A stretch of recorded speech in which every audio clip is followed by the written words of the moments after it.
Assalamualaikum warahmatullahi wabarakatuh. Halo guys, welcome back to my video. Beda sama aku, Aliza Ramadhani dari kelas KPI 4C yang hari ini bakal sharing-sharing tentang mata kuliah penulisan berita dan artikel yang sudah aku pelajari kemarin tentang strategi dan tata cara penyusunan, penulisan, dan publikasian artikel ilmiah. Oke, sebelum itu teman-teman, aku mau kasih tahu juga nih ke teman-teman seberapa penting pempublikasian artikel ilmiah ini. Kenapa sih harus dipublish gitu? Nah, salah satunya itu adalah biar tulisan kita tuh dikenal sama orang lain atau bisa dilihat sama orang lain gitu secara digital gitu. Dan tulisan kita ini bisa menjadi referensi dari suatu penelitian orang lain gitu. Terus yang kedua itu ketika aku bikin jurnal ilmiah dan di situ ada nama instansi, misalnya dari UIN SMH Banten gitu. Nah itu tuh nanti bakal ketika di up atau di publish itu tuh nama UIN SMH Banten ini bisa meningkat gitu sehingga ini bisa ngaruh ke akreditasi karena sebagai tanda bahwa mahasiswa UIN Sultan Maulana Hasanuddin Banten ini aktif dalam kepenulisan artikel ilmiah gitu. Oke teman-teman, karena di sini aku bakal ngebahas tentang strategi dan tata cara penulisan, penyusunan, pempublikasian dari suatu artikel ilmiah. Di sini aku bakal bahas dulu tentang strategi penyusunan penulisan dari suatu artikel ilmiah gitu ya teman-teman. Oke, check it out. Oke teman-teman, jadi yang pertama itu adalah pemilihan topik. Yes, ini penting banget ya teman-teman.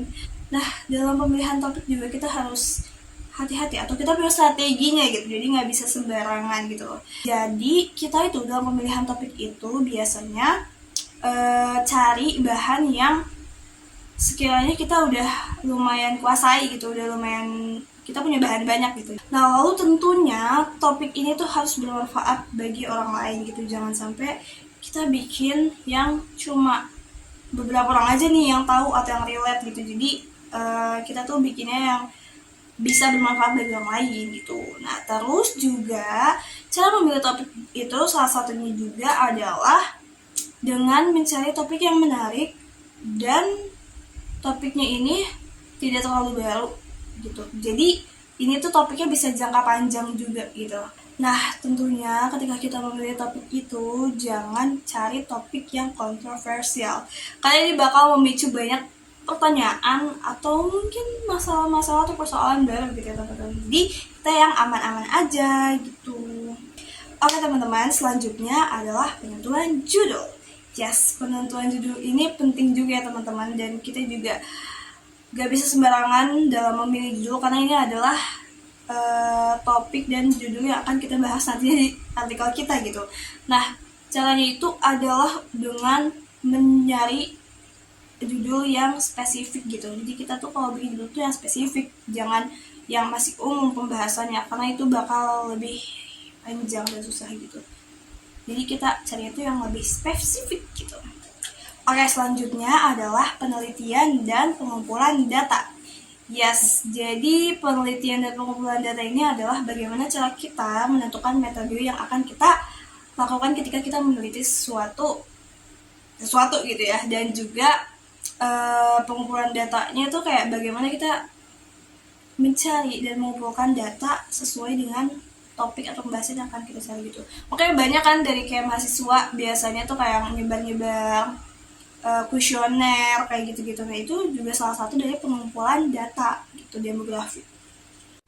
Oke teman-teman, jadi itu tadi strategi dalam penyusunan atau penulisan dari suatu artikel ilmiah. Nah untuk sekarang kita bakal move ke tata cara penulisan dan penyusunan artikel ilmiah. Mau tahu apa aja? Kita langsung aja ke materinya.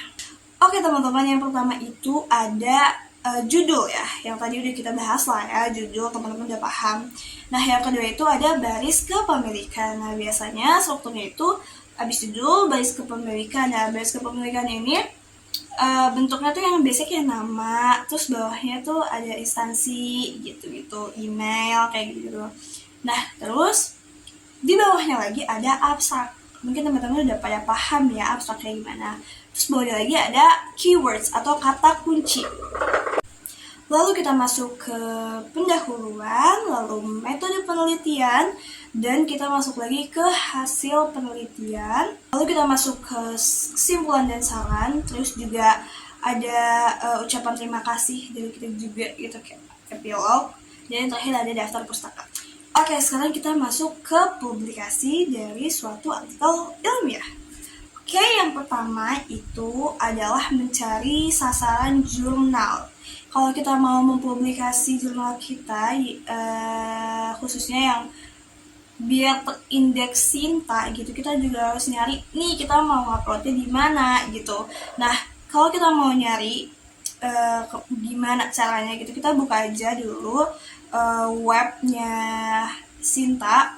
Itu kalau misalnya masih dalam negeri ya, itu adalah https://sinta.kemdikbud.go.id/. Oke teman-teman, selanjutnya adalah menyiapkan naskah sesuai template artikel ilmiah. Nah teman-teman, kita kan suka lihat ya, biasanya kalau artikel yang sudah terindeks Sinta itu biasanya ada template-nya sendiri gitu, macem-macem gitu. Nah itu tuh biasanya adanya ya sesuai jurnalnya sendiri sih sebenarnya gitu. Jadi kita bisa mengunduh template-nya dan mengaksesnya itu sesuai dari jurnalnya gitu. Nah selanjutnya adalah melakukan uji plagiasi. Nah di uji plagiasi ini kita tuh dilihatin nih kalau misalnya jurnal kita tuh belum masuk kriteria dari si jurnal atau Sinta ini gitu, kita bakal disuruh merevisi lagi gitu sampai gak ada plagiasi sama sekali gitu teman-teman. Nah teman-teman, selanjutnya itu adalah proofreading. Proofreading ini sebenarnya adalah ya kita baca-baca lagi gitu ya artikel kita yang mau kita publish gitu. Nah di artikel kita masih ada kesalahan atau enggak. Nah biasanya juga di sini kita tuh minta bantuan orang atau mungkin kita bisa sendiri gitu ya untuk melakukan proofreading ini. Tapi untuk saat ini kebanyakan banyak kok jasa-jasa orang yang mau melakukan proofreading gitu. Jadi mereka tuh yang bakal ya istilahnya kayak jadi pembimbing kita gitu loh. Bukan pembimbing sih, ya jadi mereka tuh merevisi kalau misalnya ada yang salah. Kita kan nggak tahu ya kotak kesalahan, kita udah ngerasa kita benar nih gitu, kita nggak nyontek gitu. Cuma mungkin ada bagian-bagian yang salah atau yang kurang benar, kurang tepat gitu. Nah nanti si proofreading ini yang bakal bantuin kita, tapi ini masuknya ke jasa gitu ya, jadi mungkin kita harus bayar. Oke teman-teman, selanjutnya adalah proses di jurnal ilmiahnya.